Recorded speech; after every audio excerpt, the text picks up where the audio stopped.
Okay. All right.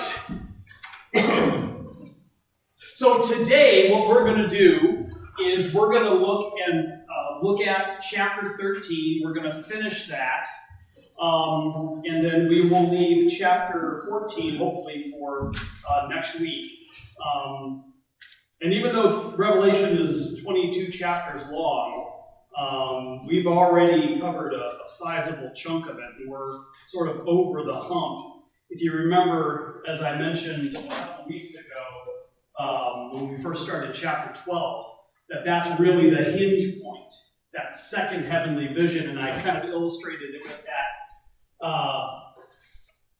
outline where everything kind of falls toward this and then kind of away from this. And the image itself, the image of the dragon, the woman, and then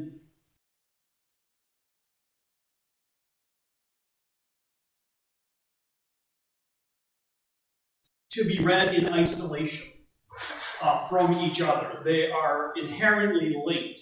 The dragon is mentioned in both, and there are other things that we've already pointed out and that we'll point out again today. If we have time, I'm going to want to read a couple lengthy quotes directly from this book written by Bob Mulholland that I have read before. This is we have a bunch of these, though I don't know if we have this one on the last one on James, 1st, 2nd Peter, Jude, and the book of Revelation. So really, if you're just interested in Revelation, it's only that much of the book, right? The rest of it is James, 1st, 2nd Peter, and Jude. So it's not very long, but it, as you have heard me quote from it before, it is quite valuable. As far as I am concerned, it's one of the more valuable books on Revelation that I have on my shelf, and I've got like a whole shelf of stuff. This also, by the way, if you're interested in just studying the Bible on your own or reading more, this whole entire series, there's about 20 of them that encompasses the Old and the New Testament. New Testament ones have a kind of a red base. I think the Old Testament ones have a kind of a teal, green, unless you're colorblind, you can't really tell. We have a number of these, not all of them, unfortunately. We have a number of these in our church library. Okay, so let's go ahead and pray, and then let's jump into chapter 13 again. We're going to kind of take a look at some of the passages, or some of the passage that we looked at last week. Quickly, kind of hit the highlights, got to get a running start, because remember, as we'll read here in a moment, that chapter 13 really comes in two parts. There's that first beast rising out of the sea, then the second beast rises out of the earth. And at the end of each of these little mini visions that John has, he calls God's people to specific virtues. This calls for patient endurance, right? And then at the end of the chapter, after the beast coming out of the earth, this calls for wisdom, right?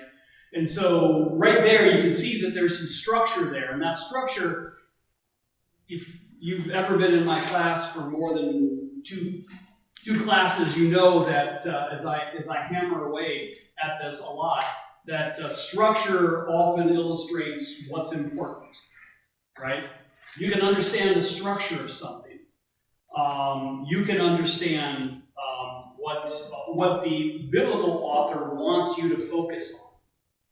Part of the problem that a lot of believers have, and I guess in many ways I still have this problem, but it was something that I recognized pretty early on, is that I seem to focus on the wrong things. I would be reading a passage and I would get really interested about these details.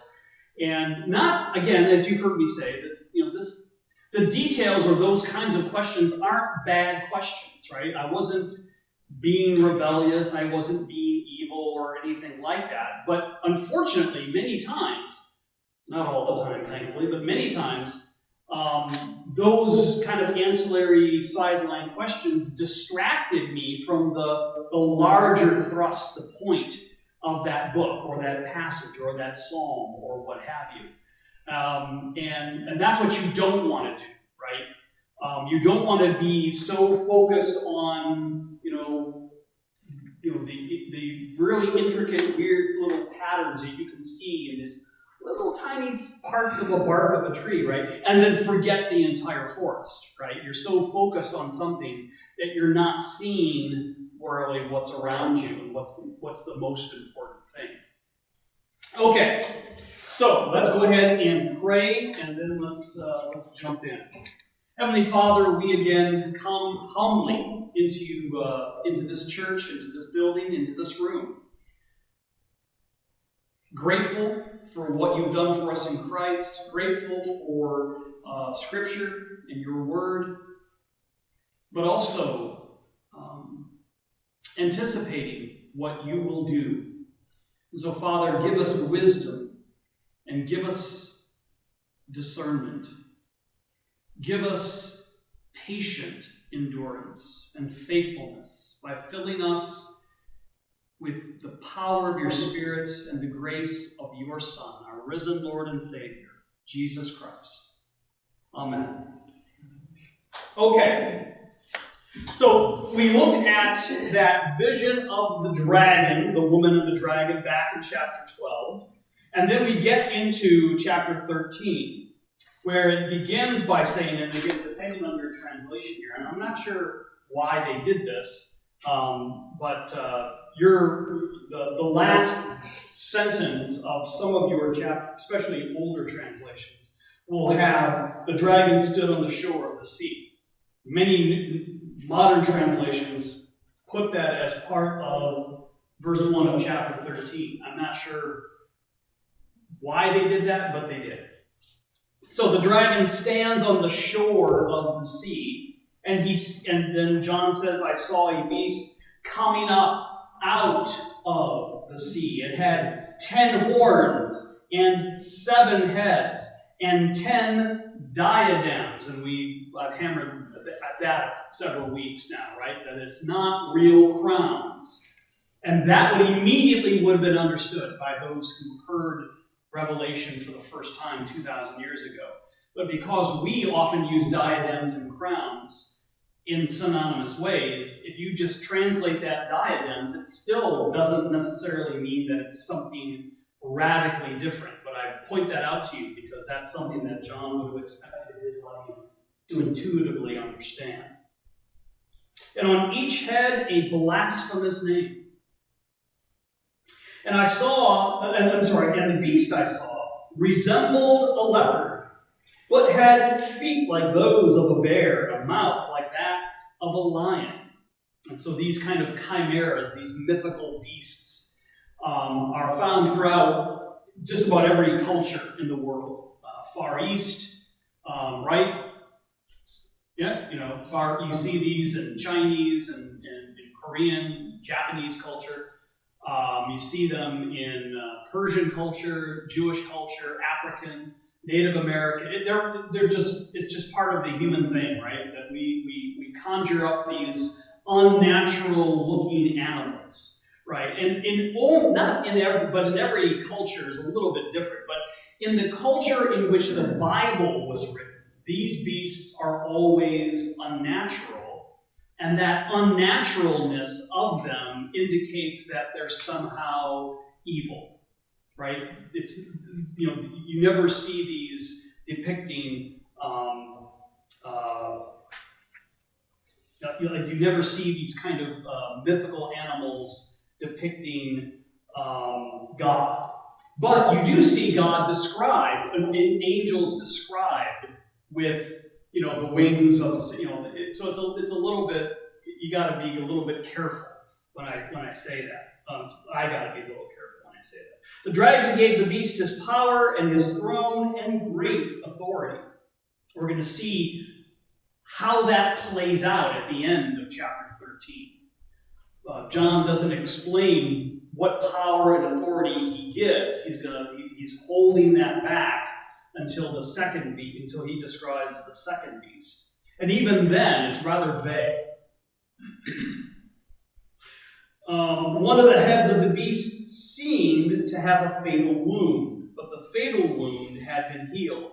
And I pointed this out last week, that translation seemed to have a fatal wound might give you the impression that, oh, it's not a real fatal wound, it just looks like one. But in fact, what John is saying is that it actually had a fatal wound, right? So the translation that it seemed to have a fatal wound is, it's not intentionally deceptive, but it's not a great translation, because you walk away from that, oh, it just seemed like, right? It seemed like it was raining cats and dogs, right? When it's, if it's actually raining cats and dogs, right, outside, that'd be pretty weird. But you wouldn't walk in and say, it seems like it's raining cats and dogs. You'd say, it's raining cats and dogs. See the difference? Okay. All right. Moving on. But the fatal wound had been healed. Now, we're going to come back to this, because this also comes up in the vision of that second beast rising out of the earth at the end of this chapter. So, as I said last week, I'm going to hold off on comments about that until later. The whole world was filled with wonder and followed the beast. This is, the fact, and it seems as though just on here, it seems as though, oh, it's because of this fatal wound that has been healed that the whole world is enamored, right? Wow, look at this, right? This is something special. People worshiped the dragon because he had given authority to the beast, this beast out of the sea. And they also worshiped the beast and asked, who is like the beast? Who can wage war against it? And last week I mentioned that movie Grosse Point Blank, where Dan Aykroyd's character quotes that verse. And I said, the way he says that, of course he's trying to intimidate the person he's a hitman in that movie. And he's trying to kill, what's his name? John Cusack, who's also another hitman, right? He's trying to intimidate him, which is what he's quoting this verse from. But but the tone, and I did it last week, but the tone of that voice, right? Who is like the beast? Who can wage war against him? That's the tone that you're supposed to hear this, right? Because that's what the people of the world who worship the beast, they're convinced, they're deceived into thinking no one, right, is as powerful as the beast. Nobody can wage war against him or against it. Of course, Christians, we know better. That reminds me of a song I rewrote once with a friend of mine.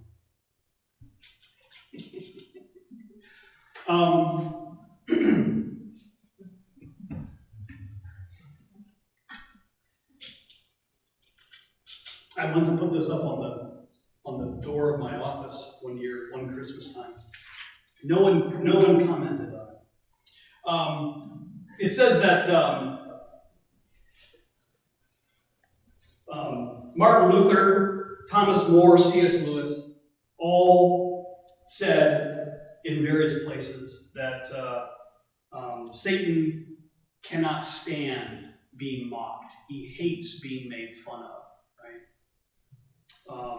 So I'm going to mention, remember the having fun with the number of the beast that we started the class, all those months ago? I'll mention some of you are new, so I will mention them again. But when I was in high school, one day I rewrote, a buddy of mine helped me with one verse, but I rewrote the lyrics to Frosty the Snowman. So was it Frosty the Snowman had a demon for a soul. From the pit of strife, his unholy life came to take its dreadful toll. There must have been a spirit in that mystic's hat they found, because when they put it on his head, he possessed all those around. Let's see, Frosty the Snowman was as bad as he could be. He would lie and say it's the only way to be happy, rich, and free. Let's see, the last verse was, which is the one that my friend helped with. Frosty the Snowman. I just lost it.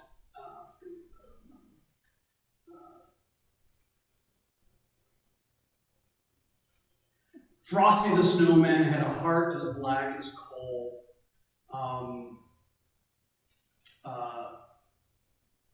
Frosty the Snowman had a heart as black as coal. Oh, I just lost it. The last line was the global conquest was his goal. I can't remember now the middle line. I used to have that memorized. Because I'm trying to think about it. If I just sang it, it'd come right out. But anyway, the point is, all that is just to make fun, right, of this kind of thing. And this is what Satan truly hates. And we read about this in my Sunday school class when we were studying the Screwtape Letters by C.S. Lewis. And Lewis points this out in the preface to it, that Satan cannot stand being mocked. And so there are moments in that book where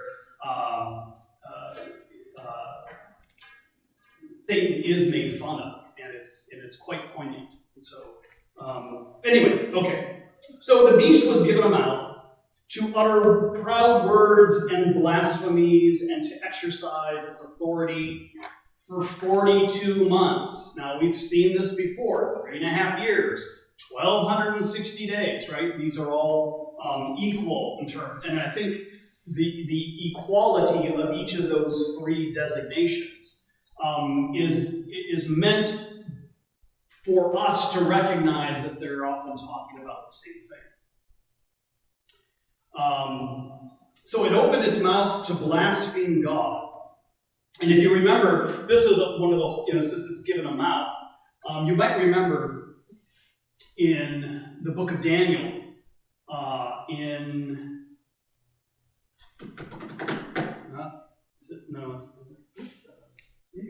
not 7. Chapter was that in? Was it chapter 10? Why can't I remember that? Anyway, in one of Daniel's visions, he sees a beast rising out of the sea, and it has a little horn, and it has a mouth, and it's speaking these terrible blasphemies, right? And so I think, part of this, again, that vision and this vision are not talking about exactly the same thing, but anyone who was familiar with the Old Testament would have read chapter 13 and go, oh, this reminds me of that vision that Daniel had. It was given power to wage war against God's holy people and to conquer them. Remember, that's exactly what the dragon was trying to do at the end of chapter 12, right? The woman was led into the wilderness to a place prepared for her by God, right?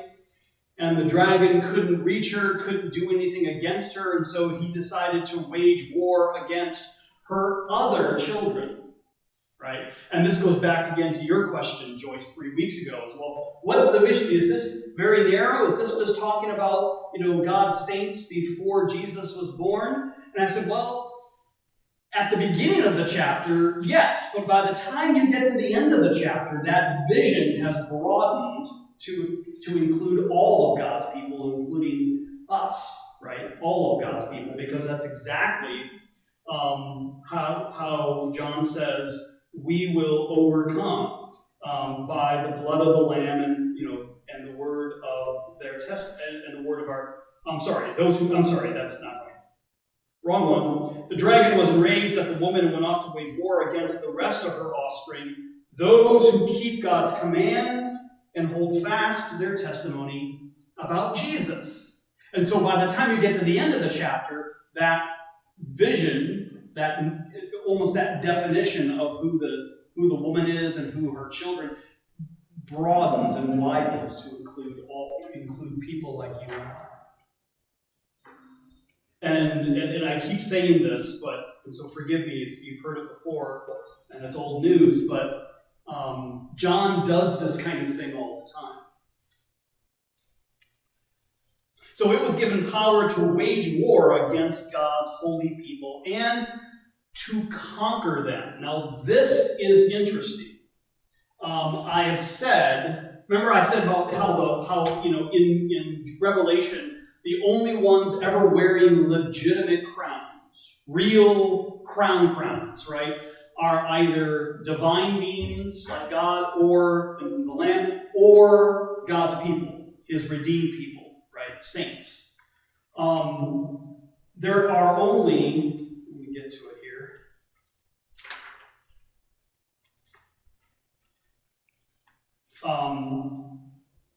Conquering something, those who are given, either are able to conquer by nature of who they already are, like God. God doesn't need to be given power to conquer, He already possesses it, right?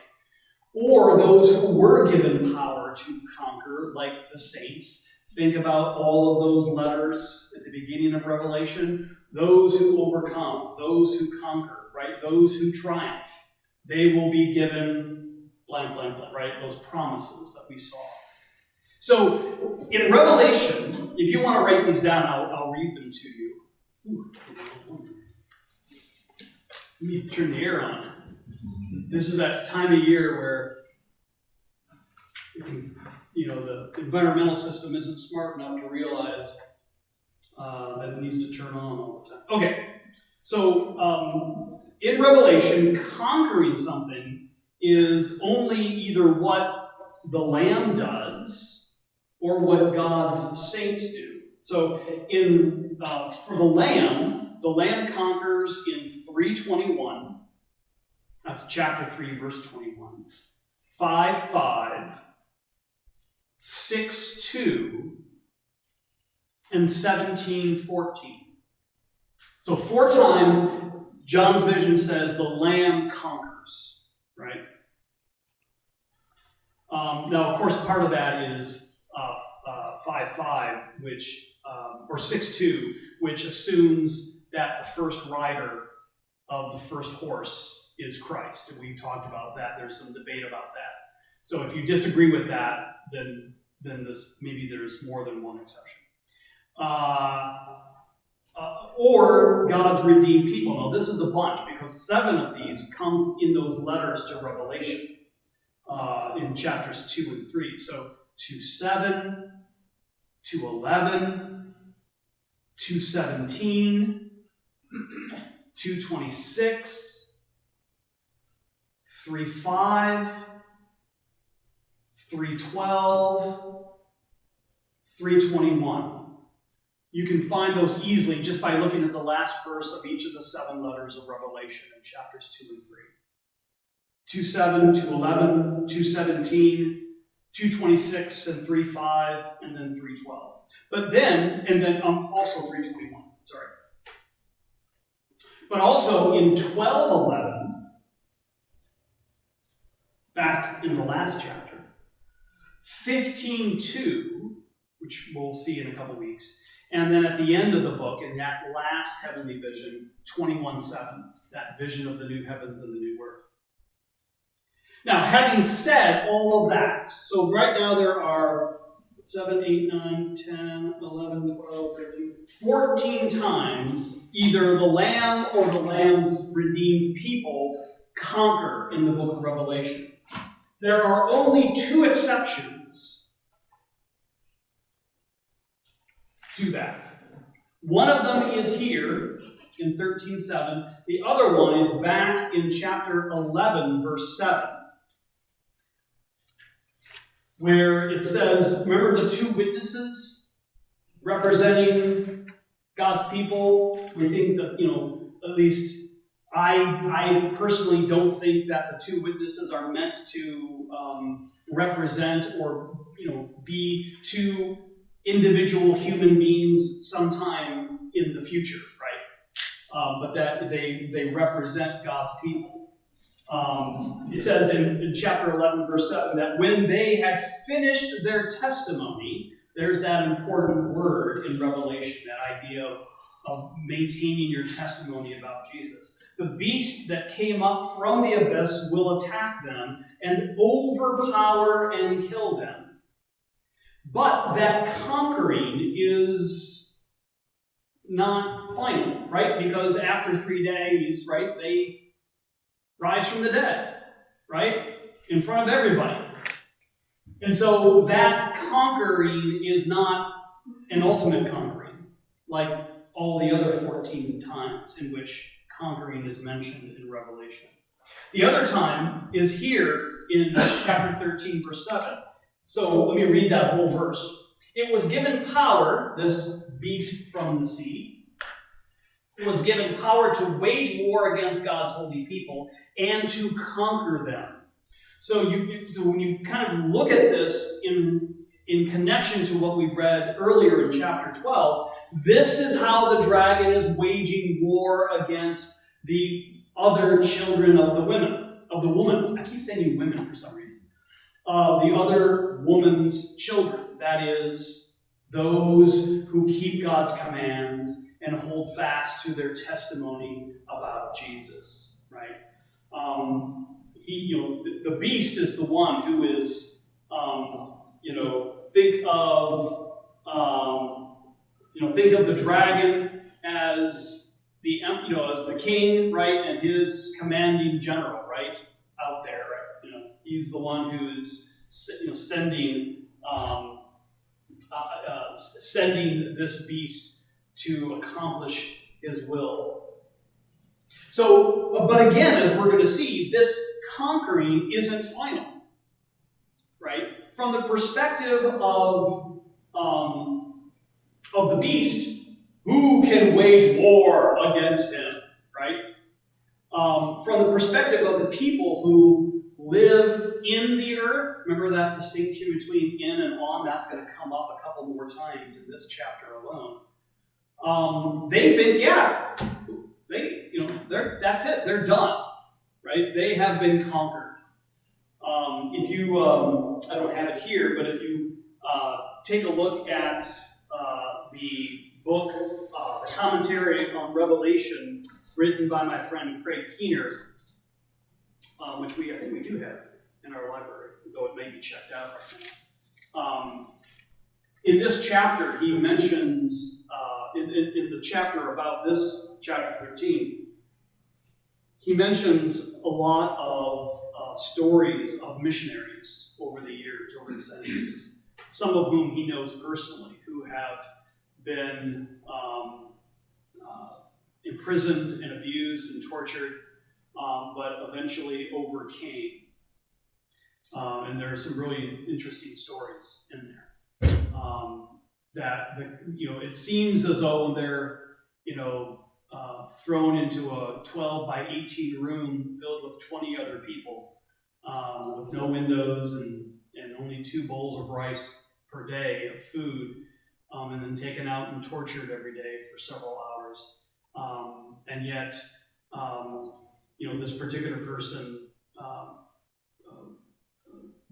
gave testimony to Jesus and witnessed and brought to faith a lot of the people he was sharing that cell with, and then eventually some of those who were torturing him, right?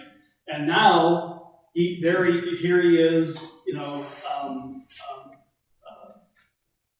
continuing to preach, and that regime, right, that was torturing him is, no more, has been assigned to the dustbin of history.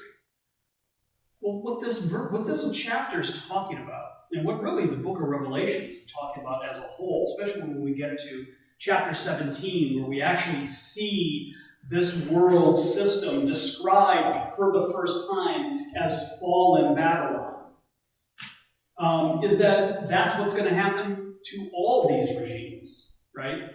Not just individual ones, right? Not just, go back to my forest tree analogy, not just individual trees uprooted and thrown onto the dustbin of history, but the entire forest uprooted, that there's nothing else, right, that can rise up and torture and oppress God's people, because they've all been destroyed by the power of God. I was reading a book last night, and it talked about and I didn't know if I agreed with it or not, but is this time we're in right now considered fallen Babylon? I would say yes. Yes? Okay. Exactly. Yes, because I think I've used this analogy before, but one of my favorite theologians, don't always agree with him, but I love reading him, is a guy by the name of, well, I won't write it down, Augustine. And he wrote a book, it took him about 20 years to write, called The City of God. Actually, the full title was The City of God Against the Pagans. But the whole, it is a thick book. I mean, it's like a book, it's that thick. When I was at Princeton Seminary, we did a PhD seminar on it for the entire semester.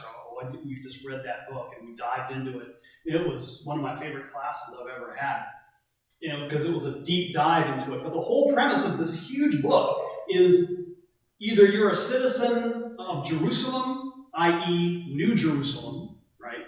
Or you're a citizen of Babylon, i.e. fallen Babylon. And Augustine says all of human history can be looked at through that lens, right? Long before Babylon existed, anyone who is at war against God, right? Anyone who is unredeemed is a member, is a citizen of Babylon. God's people have always been citizens of Jerusalem, right? And so the whole book just lays out this kind of, looking at history through that lens, right? And so that's what Augustine would say, is that yes, we are living in, Augustine was living in the midst of fallen Babylon, right? Except he was living under he was born after the Roman Empire allowed Christianity to become practiced, and then became, ironically, the official religion because of the Emperor Constantine, who had there's some debate about the genuineness of his conversion. I'm not going to delve into that. I think it was genuine, though how much it took effect in his heart, probably took a long time, because he wasn't baptized until his deathbed. But anyway, but he was living, at that time the Roman Empire when he died, Augustine was the city he lived in North Africa. He was actually African. Spent a lot of his time in his life in Rome and other places in the Roman Empire, Naples and other places, but he was actually African. He was North African. And when he became bishop, he was sent back to his home territory, and in a city called Hippo. And he, on his deathbed, the same armies, barbarian armies that had sacked Rome a couple of decades earlier were besieging Hippo, right? And people looked at that book that he had just finished writing not too long earlier, a year or two earlier, and said, he's right, it's happening again, right? This is, this thing that happened, this is what always happens, right? One empire rises and oppresses people, and then it gets thrown away because another one has replaced it. But then it gets thrown away and it gets replaced, right? And so Rome, for a while, everyone's like, hey, Rome, Christians are like, hey, Rome's a Christian empire now, right? That only lasted a couple of decades, right? Before the Visigoths came in and broke Rome's power, and especially those outside in the outskirts of the Roman Empire, suddenly everyone's vulnerable again. The Pax Romana was gone because Rome no longer had the power to protect people, right? And so these images, these visions are are pointing out how the way in which this fallen realm, fallen Babylon, oppresses people. It may do it economically in one century and culturally in another century. Like we don't have, like in America, Christians, I mean, there might be individual Christians, but most of the time, Christians are not oppressed economically, right? We have freedom, we can buy and we can sell, right? But in other countries, other cultures of the world, that's a real problem. And it was certainly a problem in the first century. If you were a blacksmith and you lived in Rome, right? To become a blacksmith, you basically, the only real equivalent is, equivalent for today would be like having a union card, right? You have to be a member of the union. You have to be a member of Local 612, right? If you want to work as a blacksmith here, right? Well, back in the ancient world, they were called trade guilds, right? But they were run, and each one of them had pagan gods and goddesses. And you had to offer a sacrifice to its patron god or goddess if you wanted to join that guild. And if you were a Christian and said, I refuse to do that, well then guess what? You don't get to practice your craft. You got to go do something else, right? Sweep in the streets or whatever. But we don't see that here. That's not the kind of oppression and tyranny that we experience. We experience very little tyranny and oppression. But other places do. But that doesn't mean that we're not living in fallen Babylon. Right? Okay. Does that answer your question? Yes. Long answer to a simple question. It's pretty much the summary of my career. All the inhabitants in the earth. There's that distinction. Now, of course, of indicates where their loyalties lie and all of that, so that works as well.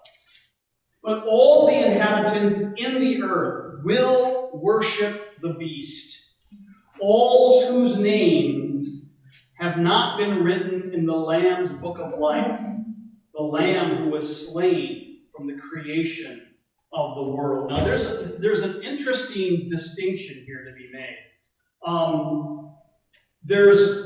Depending on the manuscript of Revelation that you're reading, some manuscripts read this way. These are the ones whose names were not written in the book of life before the world was made. The book that belongs to the Lamb that was slaughtered. Now, the distinction there isn't much. Now, the second way I read that is actually from the New Living Translation, which I could see your head popping up.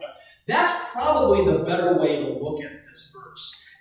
I mean, in the end, at the end of the day, both kind of speak to the same thing. But this book of life has been mentioned before, but way back in chapter 3, verse 5, it was just mentioned the book. And you're like, what book? And it's not until here, 10 chapters later in chapter 13, that it's described. It is the book of life from before the creation of the world. The book that belongs to the Lamb that was slaughtered. Right? That Lamb that John, remember, he's in that first heavenly vision. He hears that he's crying because no one was found worthy to open the scroll that God held, the one on the throne. Then he said, behold, the Lion of the tribe of Judah, he is able, right? He is worthy. And it says John looked, but he doesn't see a lion. Instead, he sees a lamb that looks like it had been slaughtered, right? Its neck is cut open, its chest and neck is all bloody, right? But it's alive. It's not dead. It opens the scroll, right? But it's not until here that we're told what book he's talking about. And I'm not talking about the scroll, but it mentions this book, another book, not the scroll that the Lamb opened, right? But here, we finally are given an answer to what book that is. It's almost like John throws that idea out, this important book. What's this book about? Whose book is this, right? It maybe just be something in the back of your mind. And then all of a sudden, here in chapter 13, we're finally told, this is the book of life from before the creation of the world. The book that belongs to the Lamb that was slaughtered. Now, this book is going to be mentioned again in chapter 17, verse 8. But by that time, we already know whose book this is. This is the book of life that belongs to the Lamb. And that knowledge is assumed when it's finally mentioned again in chapter 17. See, this, and I'm not pointing to myself here, but this is the kind of stuff that you pick up on when people like, scholars like Bob Mulholland, who spent 50 years reading and studying the book of Revelation, right? Imagine being able to know that book so well that you can almost quote the entire thing in your head. And I envy the time and the energy, right, that they have to be able to do that. All right, so then take a look at verse 9. It says, "Whoever has ears, let them hear." Where have we heard that before? Right? We've heard that before. We've heard that in the Old Testament. We've heard it from from Jesus in the Gospels, but we've also heard it in those letters, those 7 letters of Revelation.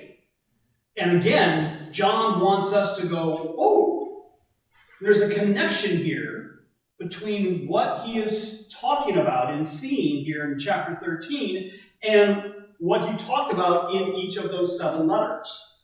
About, especially the churches in Philadelphia and Smyrna, who were specifically warned that persecution, even to the point of death, was at your door. It was coming. It was going to happen. It was going to come at you soon.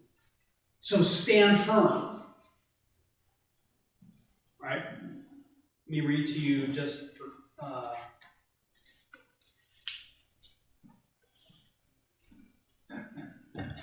This is from the letter of the church of Smyrna, chapter 2, verse 10.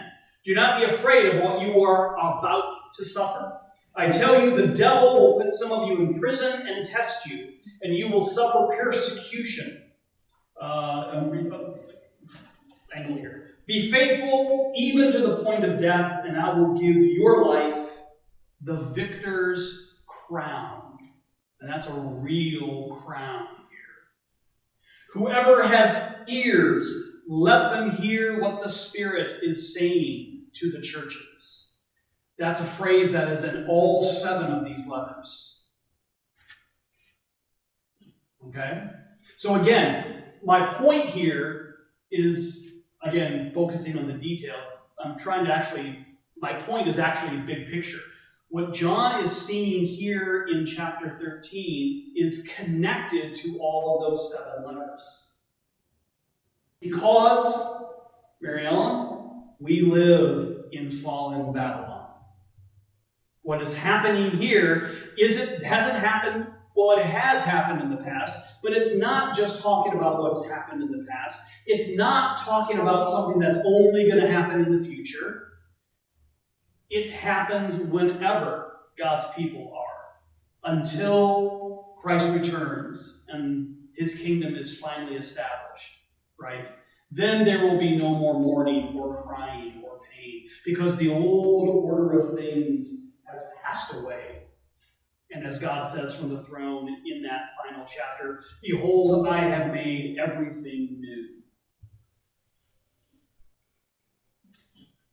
So, in verse 10, there's a little bit of a poem. If anyone is to go into captivity they will go. If anyone is to be killed with the sword they will be killed. What this is reminding us is that persecution is real. Right? Martyrdom is a serious possibility. But God is sovereign. If you are to be killed, you're going to be killed. But remember all those visions that we've seen in the past about, right, the army of martyrs around the throne, right, under the throne, crying out, "When, O Lord, are you going to avenge our blood?" Right? They're victorious. They have received the crown of life, right? It hasn't yet been, quote, manifested in the world yet, right? But Christ has already secured their victory, right? Again, think of the resurrection of Jesus.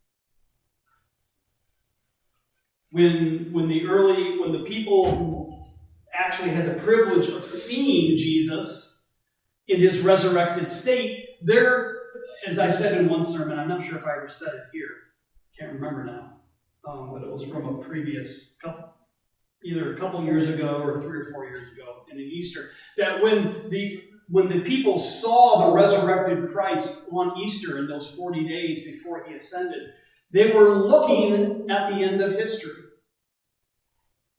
Because who Jesus is and what Jesus is with his resurrected body is what is promised to all of God's people when he returns. Right?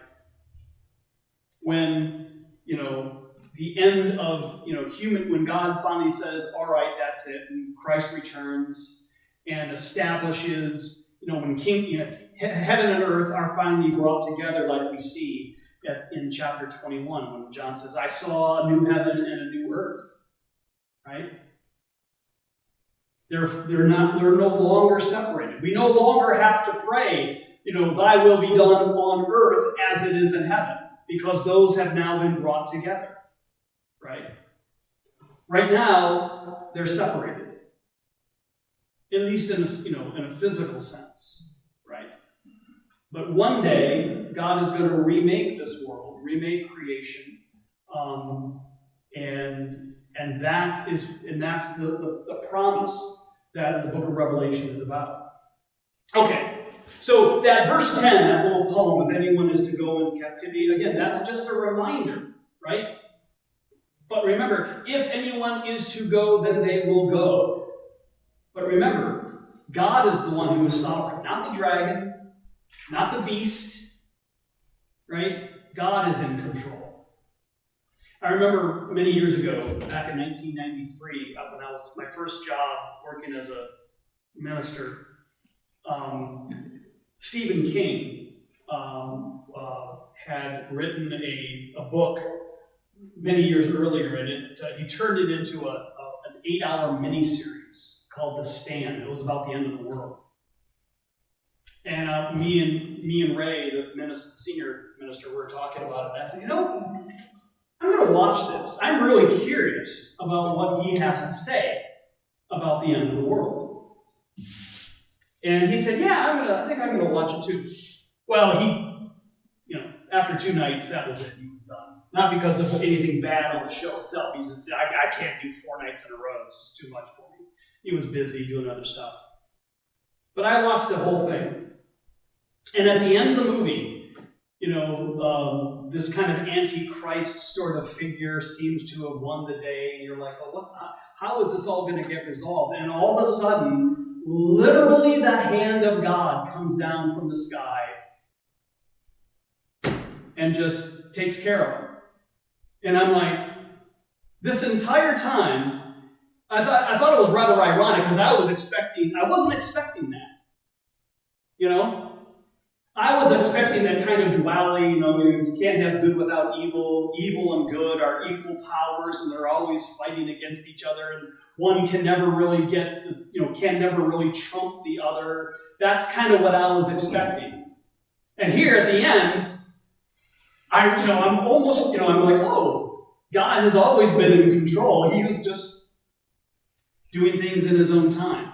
And I thought that was kind of ironic and unexpected. And I kind of laughed and chuckled at it when it happened. But the point is, God is sovereign. And his will is going to be accomplished no matter what. This calls, now look at the end of chapter 10. It's not part of that little poem. If you have a Bible like mine, a modern translation, that first part of first part of verse 10 is set off like poetry, like in the Psalms. Some of your really older Bibles may not have it set off as poetry. But look at the end of verse 10. This calls for patient endurance and faithfulness on the part of God's people. And remember, Revelation is just as relevant today as it was 2,000 years ago, 200 years ago, or 500 years from now. We always need to be patiently enduring whatever fallen Babylon can throw at us. Knowing that God is in control and that we will overcome, one, by the blood of the Lamb, which has already been done for us, and the word of our testimony. Right? Because we hold fast to the testimony about Jesus. That is, we cling to the gospel message. Right? And we live that out in what we do and what we say. Okay. That's the first half, right? So think about chapter 13. First he sees this beast rising up out of the sea, and then at the end of that first half of the vision, he says this calls for, and he mentions this important key virtue of the Christian life: patient endurance and faithfulness. Almost synonymous. You can kind of see what I mean by them being synonymous. If you are faithful, right, you are patiently enduring, right? Next, verse 11 is the second beast. And skip down just for a moment. We'll come back to it. Skip down to verse 18. This calls for wisdom, another key virtue of the Christian life. Endurance, patient endurance, faithfulness, and wisdom. Okay, so look at verse 11. Then I saw a second beast coming up out of the earth. It had two horns like a lamb. Now remember, our lamb had 7 horns, right? Yes, 7 horns, right? So here, I think, is a little bit of mimicry, I should say. Not mockery, but mimicry.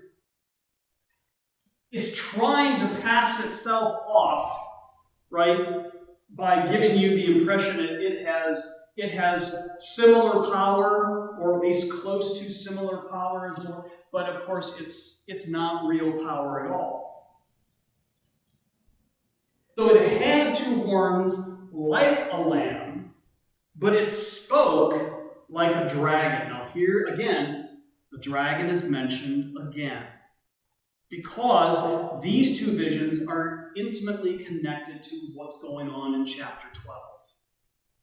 I said earlier, last week, this week, that chapter 13 sort of gives content to how the dragon has waged or is waging war against the other offspring of the women.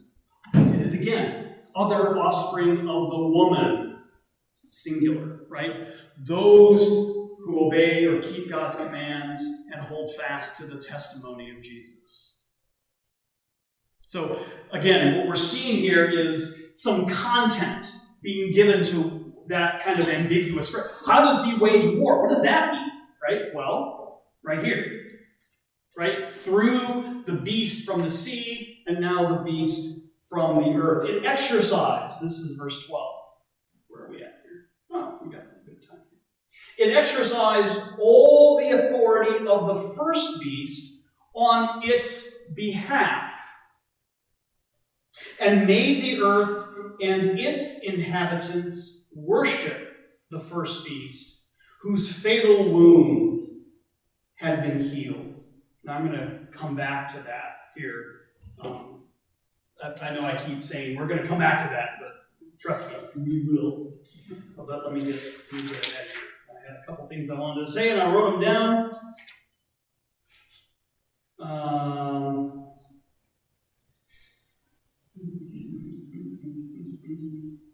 So this second beast from the earth mimics the lamb. So it's like a lamb. It has horns, but not the same power or authority as what we've seen earlier with the Lamb of God. But it's also like a dragon in terms of its speech. And it exercised all the authority of the first beast, right? So this, now, it's interesting because it doesn't really spell out. Obviously, you get the impression that this second beast is in some way, some manner, some form, subservient to the first beast, right? Because it's leading people to worship the first beast, right? Oh, look at this first beast, right? All this kind of stuff. But it doesn't really explain that much at all. It just, you get the impression that there's some kind of subservience here, but it doesn't spell it out in detail.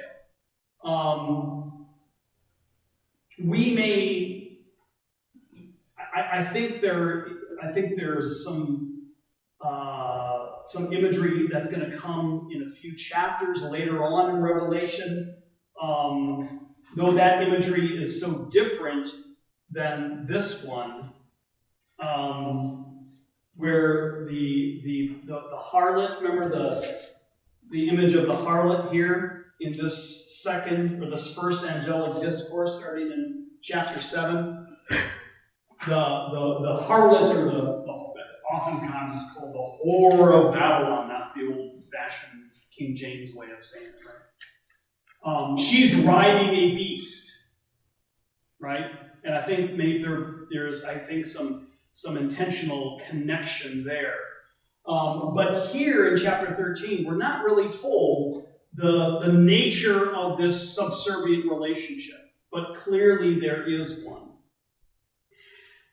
One of the ways it is depicted, or at least it's tried to be explained, that seems to make sense to me, is that this second beast serves like a prophetic voice on behalf of the first beast. Now, the reason we say that is because of the imagery that comes up in the very next verse, in verses 13 and 14. Because here, the overtones are of prophetic actions mentioned in the Old Testament. So listen to some of these, and you'll probably go, that sounds familiar, right? And it performed great signs. Think about how many times prophets in the Old Testament, and I'm talking about not false prophets here, I'm talking about legitimate prophets, right? Elijah, Elisha, Moses, right? Aaron, take my staff and cast it before Ramses.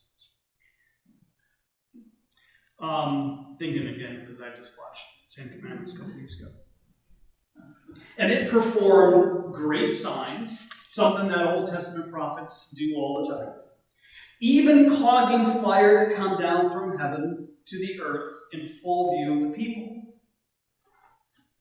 Elijah, remember in 1 Kings 17, the story of him, and he's going up against 400 prophets, false prophets, and they're all, whoever, build an altar, right? And whichever God, right, answers prayer, that's the real God, right? So 400 prophets build this altar, and they're praying all day and all night. They're cutting themselves and all this and nothing happens, right? Finally, Elijah, at the end of the day, builds an altar. He has a whole bunch of water poured on it, and he does a simple prayer, and God, boom, comes down, booms, and consumes the entire altar. Right? Not just the sacrifice, but the altar itself that he had built. Right? Yeah. So again, the imagery here is like, yeah, okay, prophets. This is why many people think that the relationship between the second beast and the first beast is kind of like that of a prophet, right, to a leader or a king or what have you. Because of the signs it was given power to perform on behalf of the first beast, it deceived the inhabitants in the earth. There's that second. I told you that this is going to come up twice. Of the earth is really in the earth, but again, of kind of makes sense because it depicts where their mentality, where their loyalties are. But it is that word "in" again, right? In versus on. I wish more translations would bring that up, because it once you see it, it's like you cannot see it, right? Yeah. So look at verse 13. It ordered them to set up an image in honor of the beast. Now, there are images throughout the Old Testament. Go back to Daniel. There's the image of, in chapter 4, when Nebuchadnezzar sets up that idol, right, that everyone has to worship, and Shadrach and Meshach and Abednego, or Abednego, depending on how you want to pronounce it. They said, no, we're not going to be doing that, right? But here's and again, I'm not denying that there might be intentional overtones there. But it is interesting, and this is something that I have to say Bob Mulholland's book pointed out for me. He made a good case for it. The word, some of you might have, does anyone have a translation that actually uses the word statue in verse 13, and it ordered them to set up a statue or an idol? Okay, good. Some older translations I know I've come across do. But an image is not necessarily a statue. I've heard a lot of people over the years say, well, this means that it's going to set up some kind of idol, some physical statue, right, that's going to look like it's alive, And I'm not denying that this kind of thing happened. There were engineers in the ancient world who made a living by making statues of gods and goddesses that appeared to speak and to move, right? They had, if you open them up, they had little pulleys and weights and stuff, and you would go in and you put a coin in its hand, and then the coin, its hand would drop it into a, it would drop, and it would drop it into a place where like an offering plate, right? And people go like, oh my gosh, right? And this was a real thing. I know it was simple, very simple mechanism, right? But there were engineers who made a living doing this, building these little idols, that would appear to speak. Someone would be, ever do the thing with the tin can and the string? People knew about that in the ancient world. Someone would be below, right? And speaking into something, and it would travel up a little string made out of sinew or something like that. And if it's quiet enough, it would appear to speak, and people would get all freaked out, right? So I'm not, again, there might be a connection to this, but an image isn't necessarily a statue. Now, what's interesting here is that the word image has been used in the New Testament in a much more positive way. An image is really, the word image, the Greek word that's used here for image, means to copy something. Now, again, a copy of something is not necessarily an idol or a statue. For instance, remember when Paul in Romans and in, I think 2 Corinthians? Yeah, in Romans 8:29, that famous chapter 8. And then in 2 Corinthians chapter 3, Paul talks about believers, you and I, right, being conformed into the image, same word, of Jesus. Now, we're not statues of Jesus, right? We're supposed to bear the image, right? This word image is also used to describe Jesus as the image of God. Most famously, in one of my favorite books, we're going to be looking at this book sometime in the fall. Paul's letter to the Colossians is we're going to be, not in this class, but in worship. Much like I did Philippians last year, we're going to spend a couple of months diving into Paul's letter to the Colossians. It's one of my favorite books. And in that chapter 1, he talks about Jesus is the image of the invisible God, right? A perfect copy. This is what gave Jesus the right to say to the disciples, right? Jesus, this is in the Gospel of John, one of the many passages, unfortunately, we didn't have time to look at in the series on John, from Advent to Easter. But when Thomas said to Jesus, "Show us the Father," what did Jesus say? No, that's not what Jesus said. Pretty sure that's not what Jesus said.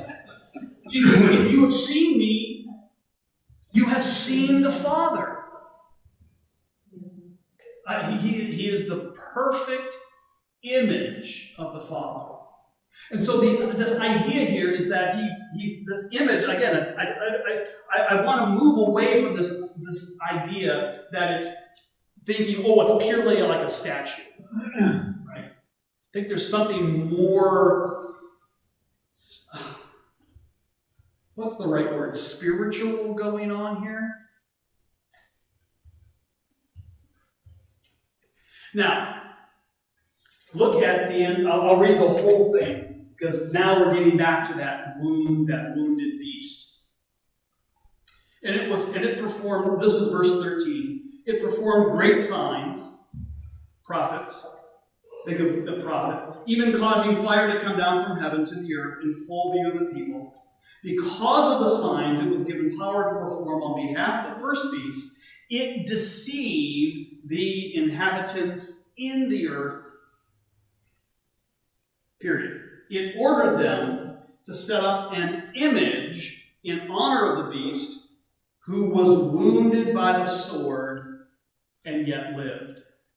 This is the second time that this mortal wound has been explicitly mentioned. It was mentioned earlier on in chapter 13, in that first vision of that first beast rise, but now it's mentioned again. That's pretty good indication that John wants us to pay attention, right, to it. It's not just meaningless information. It's repeated because it's important. But what does that mean, this mortal wound that was healed? Well, this gets into a bunch of stuff. But let me pare it down here.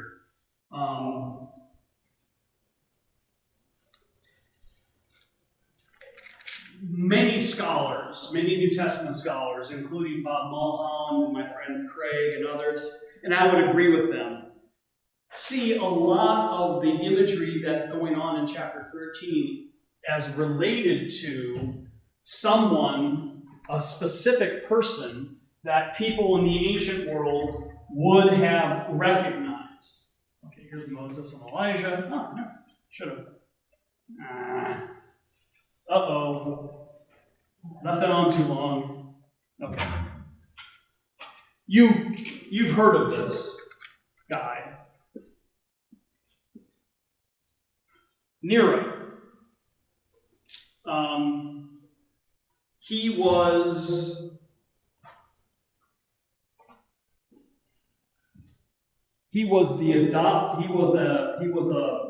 an adopted son, and he became emperor Roman Empire. He was the one who started much more localized, much more shorter in duration, but it was pretty intense. You've heard about him fiddling while Rome burned, right? Except he wasn't in Rome at the time. He was at his vacation estate, so to speak. But most historians think that he was responsible for the Great Fire of Rome. He wanted to build a new palace. Problem is, there was a bunch of slums areas. It was one of the major slum areas in Rome. And so he basically told a bunch of people to burn it down, except the fire got out of control. And it burned down a sizable chunk of Rome. And he needed to blame somebody. Because people were talking, right? And so he said, well, the ones who really started the fire was this really new weird sect called Christians, right? And so for a short amount of time, there was intense persecution against Christians, particularly in and around Rome. Not so much throughout the entire Roman Empire. He eventually, for unrelated reasons, by the way, has nothing to do with the Roman fire, though that might have motivated some people to oust him. But he was eventually declared an enemy, even though he was the emperor, he was declared an enemy of the state by the Roman Senate, and he had to literally get out of town, right? Except he didn't make it.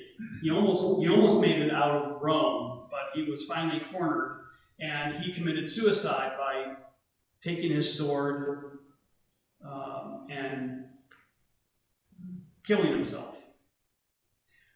But as the rumor was, as rumors always are, the rumor was that he didn't die. That he actually did escape, and that he's off in some Parthian nation to the east of Rome, building an army, and one day he's going to return and attack the empire and attack Rome and assume control again. Right? And so this image of this wound, this head wound, which you think, well, that looks more like the neck. That would have been considered a head wound in the ancient world, right? Taking a sword or a knife and doing that to yourself would have been considered a head wound. It wouldn't necessarily have to be up here. Now, there were rumors, there were not Christian, but there were Jewish prophets at the time who were writing, or at least claiming to be prophets, who said that, yes, Nero was going to return someday, right? Now, Nero was the one who started the persecution of Christians. And when John is writing the book of Revelation, Nero died on, it was June 9th, AD 68. Revelation is being written some 25 years earlier, some 25 years later, right? Sometime in the, 90 to 95, right? And so everyone remembers Nero, and everyone knows the story about Nero's coming back, right? Like Kaiser Soze. Be careful, or Nero will get you. I'm joking about that, but you get the idea, right? If you don't know who Kaiser Soze is, it's the movie The Usual Suspects. So the idea, so a lot of people were thinking along these lines. This person is going to come back, and he was the one who started the persecution. And at the time that John, I forgot to write this down, at the time that John is writing or wrote Revelation, the emperor was a guy by the name of Domitian. Now, he also started persecuting Christians, but it was much, much more widespread. It wasn't just isolated for a short amount of time in a localized area. It was empire-wide. Nero's persecution took the life of Peter and Paul. Paul was beheaded because he was a Roman citizen. That was one of the privileges. If you have to be executed, you get to be executed humanely, right? Whereas Peter was crucified, and according to church tradition, he requested to be persecuted or be crucified upside down. But by the time, 25 years later, when Domitian is in power, he restarts this persecution of the church, but it's much, much more widespread. And of course, this would have affected everybody, particularly those churches that John wrote to, those 7 churches, like Philadelphia and Smyrna. You are going to suffer persecution. Some of you some of you will be jailed. I'm conflating the letters now. But some of you will be jailed. Some of you will even be put to death, right? But stand firm. To the one who overcomes, I will give the crown of life. That's directly from the letter to Smyrna in chapter 2. So there seems to be, now, okay, that is interesting, Dave. But it's not enough, right? I want a little bit more. Well, let's skip ahead for a moment down to verse 18. This calls for wisdom. We'll backtrack a little bit. Let the person who has insight calculate the number of the beast, for it is the number of a man. That number is 666. Now, in the ancient world, there was no Arabic numerals, right? Letters took the role of numbers, right? Ever see Roman numerals? Yeah? Okay. So, people were often, and Jews did this, Christians did this, pagans did this. They would take a number, they would take a name, and they would take the numerical equivalent of those letters, and you'd come up with a number for a person's name. Right? It was just kind of a fun little game. Right? Now, what's interesting is that if you take the 2 words, Nero, his given name, right, and Caesar, which is, you could say he was from the family of Caesar, but by this time, Caesar becomes basically the title, right, of the king, right? It's where we get the word czar, right, the emperor of Rome. That word, the origin of that word is Caesar, right? So you take the words Nero, Caesar, and in the Greek language, they add up to 666. Okay, and not 6 plus 6 plus 6. 660. There's no dispute about that. It's not 3 6s like 18, right? Or 3 different individual numbers. We're talking about 666. There's no dispute about that. Now, so in the Greek language, Nero Caesar equals 666. Take this name, Nero Caesar. Sorry, for those of you who have bad eyesight. I know that's terrible. I apologize. Now, what's interesting, and this really helps me kind of focus on this a little bit, as probably that this imagery of Nero Caesar is intentional, because there are some fairly reliable, but not a majority of ancient manuscripts of Revelation, where the number is actually not 666, but 616. Now you think, well, why? Well, what's interesting is that if you take Nero Caesar And you do the same thing. You attach numerical value to the letters, but not Greek letters, but Latin letters. Guess what it equals? 616. Now, probably what's going on there is that those manuscripts that say 616 was probably written to or on behalf of people whose language was more Latin-based than Greek-based. And so they deliberately changed it so that they would know that we're talking about not Caesar Nero himself. He's dead, right? Historians today are universally, and I mean universally sure, that Caesar Nero, when he killed himself or tried to kill himself, he was successful, right? He died. He almost made it out of Rome, but he didn't. He killed himself, right? But the kind of person that Nero was, the kind of persecution that he caused and suffering and oppression that he brought upon God's people, that is the kind of the standard, right, by which people in history since then, Christians, particularly in the ancient world, in the early medieval world, used to talk about who are the antichrists out there, right?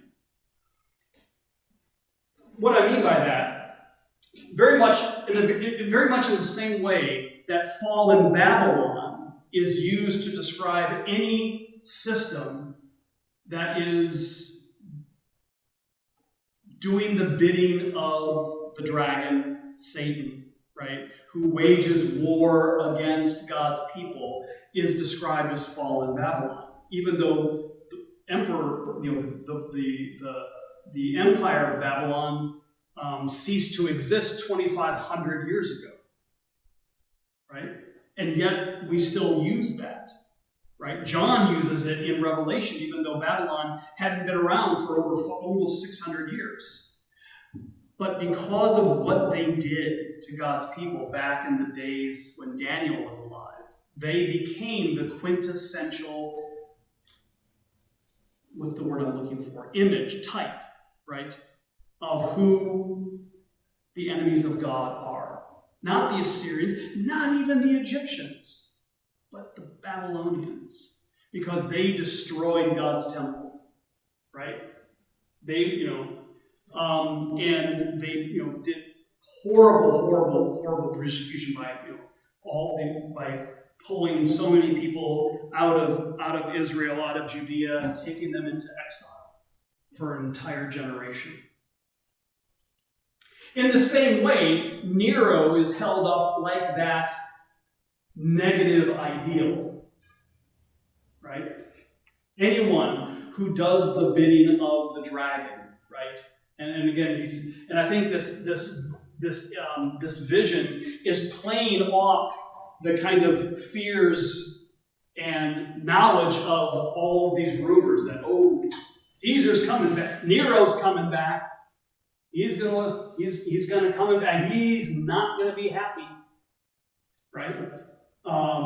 We don't really have anything like that in our culture. I'm trying to think of anything like that, but we just don't. But imagine, many people in, say Cambodia, when Pol Pot fell out of power, there was a lot of fear that he was going to eventually regain power and come back. He tried to, but was unsuccessful. But if you went, if you had gone through what so many people in Cambodia had gone through, that would terrify you. Oh, we finally got rid of Pol Pot. I heard someone say that he's trying to come back, or he's going to come back, right? right? He's going to do this, he's going to do that, that would terrify you. And I think that's what's happening here. It also forced, this is the beast, verse 16, it also forced on all people. Now, notice how it qualifies this. Great and small, right? Like, kind of like social, right? Rich and poor, economics, free and slave, right? To receive a mark on their right hands and on their foreheads. Remember I said that there was the mark, everyone remembers the mark of the beast, it's right here.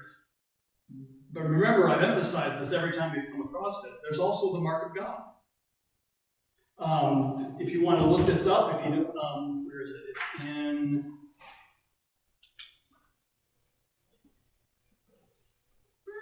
I wrote it down. Yes. Revelation chapter 7, verse 3, and Revelation chapter 9, verse 4 mentions that those who are the saints are marked with a seal by God on their foreheads. Right?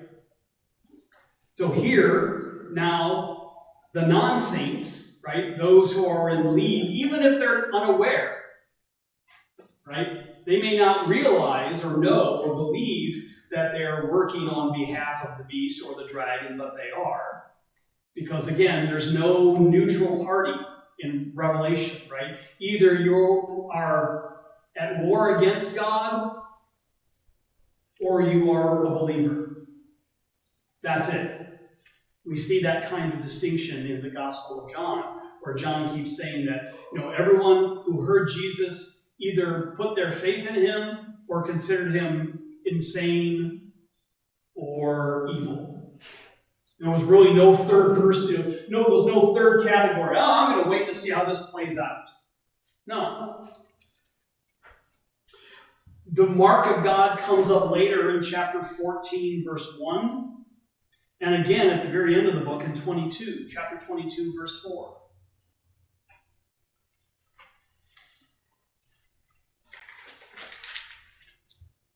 Now, again, I think that's important because everyone knows the mark of the beast, but the mark of God is much more important in the book of Revelation. It's mentioned 4 times.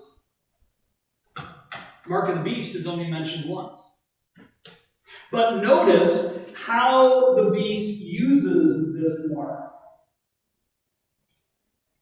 so that they could not buy or sell unless they had the mark, which is the name of the beast and the number of its name, which goes, now we skipped ahead and kind of did that part, right? And again, I'm not saying that this is referring to Nero, but it refers to anyone who is like Nero. It refers to Joseph Stalin. It refers to Pol Pot, right? It refers to Adolf Hitler. It refers to Idi Amin. It refers to the Ayatollah, right? It refers to anyone, right, who is persecuting God's people, who does the bidding of the dragon. Even if they don't even believe the dragon exists.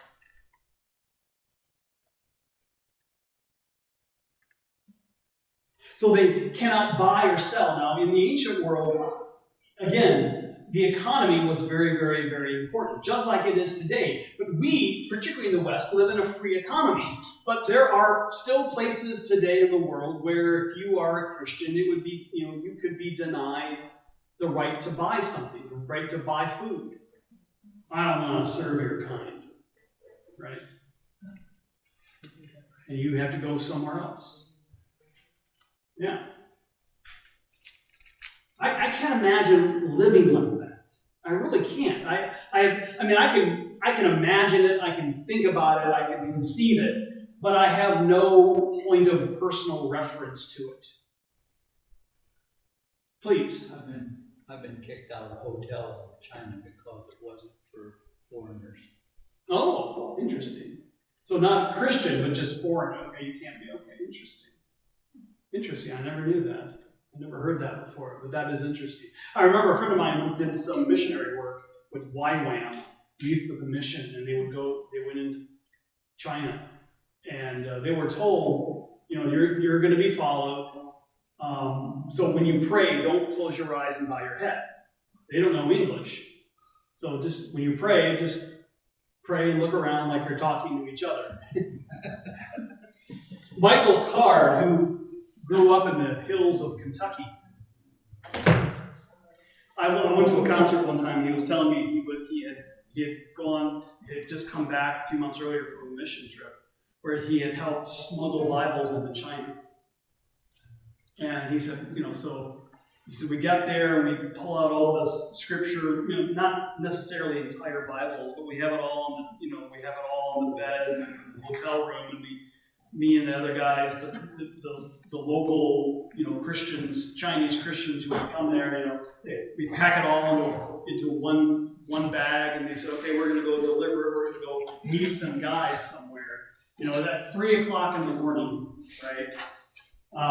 2 o'clock, 3 o'clock in the morning in the middle of Shanghai, there's hardly any traffic, and as they're driving to it, he says, now, if we say run, just scatter,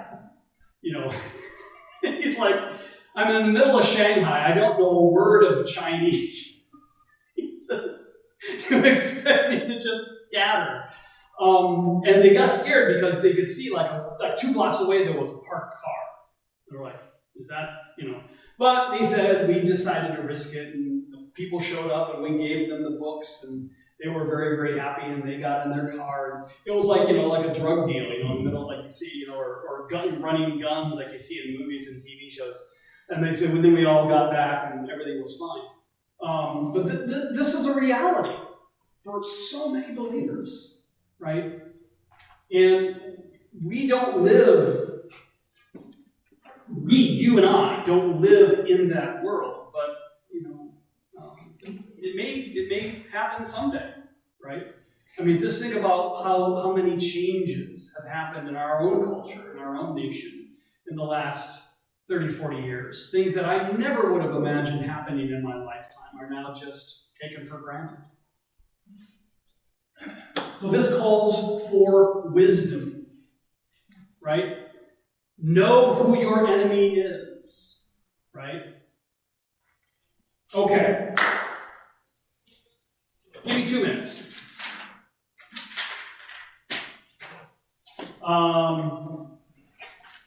As Brian Regan urged in a book one time, ask not what the number of the beast is, ask what you can do with the number of the beast. All right, remember that.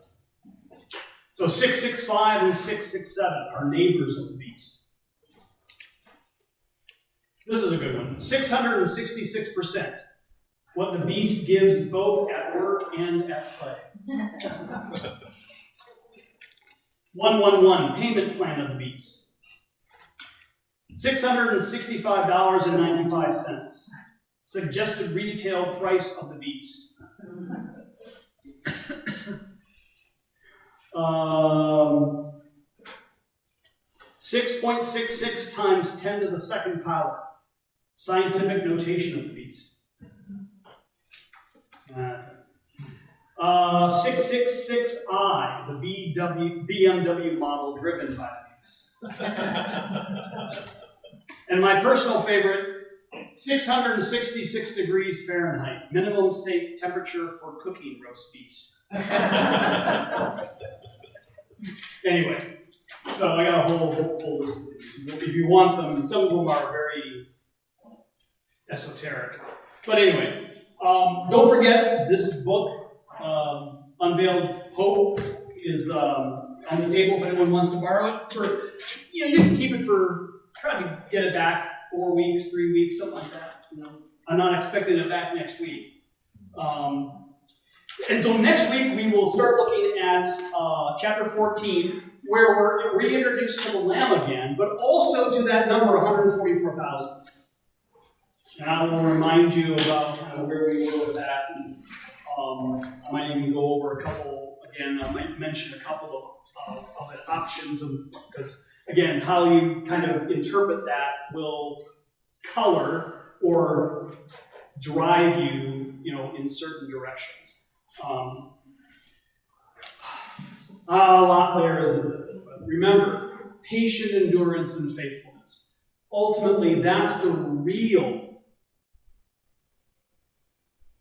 message of Revelation. I started out this class, I started all my classes I've ever done with Revelation, as saying that the book of Revelation is not about what you think it's about, right? It's about calling God's people to endurance, right? It's encouraging people to endure, right?